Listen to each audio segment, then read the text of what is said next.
The people running the United States in the first half of the 20th century happen to have been eugenicists. Yes. This has been documented with great detail by historian Edwin Black, who's the great historian of eugenics. What he finds is that the biggest industrialists in the Anglo-American aristocracy, the Anglo-American power elite, they are real aristocrats in Great Britain and functionally aristocrats in the United States. These people were all ideologues of the eugenics movement. And the eugenics movement is the movement that produced German Nazism. Edwin Black can show that giant amounts of money, diplomatic support, everything were flowing from the United States and Great Britain, from these great industrialists and the aristocrats in Great Britain, to the German eugenics movement that became German Nazism. They were even assisting the German Nazis during the war after Yes. Pearl Harbor. So you have a eugenic ruling elite in the United States. They were never removed from power. They stayed in power. The allies, the Western allies in World War II, refused to bomb the death camps or even the railroads leading to the death camps. They protected the extermination process. So given that those people were not removed from power, and given that they returned the Nazis to power in Germany,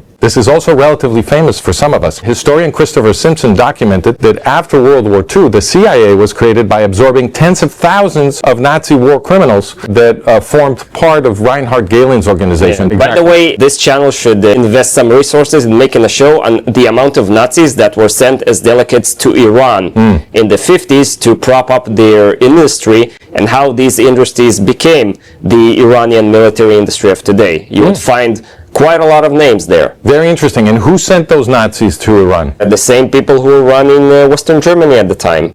Okay. The Allies. Exactly. A few months before the October 7th attack, they had released something like $6 billion for Iran. And after the October 7th attack, they started sending money to Hamas. So it seems to me the general picture, if we see the same eugenicists who produced German Nazism in the post-war supporting jihadism, and remembering that there was a very strong alliance between the German Nazis and the jihadis during World War II, why shouldn't the interpretation be that U.S. bosses are trying to kill the Jews again? It is both correct and immaterial, because the deeper issue is the Kalergi plan. What is this plan exactly? He was half Austrian, half Japanese, and obviously people were racist towards him in Central Europe. So he composed a plan. It came up after all of these ethnic rivalries after World War I, between World War I and World War II. He said that the way to force Europe into peace, through total peace can be only enforced by the world government,